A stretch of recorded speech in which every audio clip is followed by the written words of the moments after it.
هابي سكراب داي.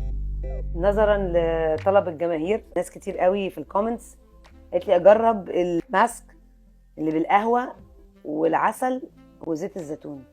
يا سيدي، حاسه ان انا يعني ايه بشرب مشروب صحي. جربوا على الوش بقى، وعلى الله وعلى الله يبوظ لي وشي. بقول لكم اهو، وسكراب يعني، وماسك وسكراب في نفس الوقت. قهوه من الاسبريسو اللي اتبقت، حطيت عليه عسل ابيض وحطيت عليه زيت زيتون. اوبا، وقع بقى. اوبا، بعمل التجارب دي في اوضه بنتي في سبوت معين، وجت وقفشتني وانا بوقع الكنبه اللي عندها. يعني لا،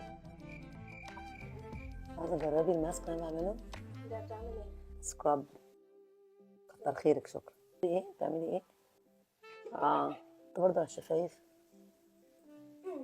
بس يا جماعه هغسل لكم وشي واقول لكم الريزلت ايه كمان 5 دقايق. I'll be back. ترى يا جماعه شكلي بعد السكراب بتاع القهوه وزيت زيتون والعسل. ميرسي جدا على الناس اللي كتبت عنه. هو طبعا رطب عشان العسل وزيت زيتون، والسكراب معرفش اكيد عمل حاجه يعني، حاسين بفرق. عاوزه بس اقول ان هو يعني سكراب بهدله، فلو هتعملوه لازم يبقى في حمام، الحوض بقى يتبهدل. دايما تبقوا حاطين حاجه كده وحاطين حاجه تحتيكم. قولوا لي بقى رايكم ايه فيه، وابعتوا لي حاجات تانيه.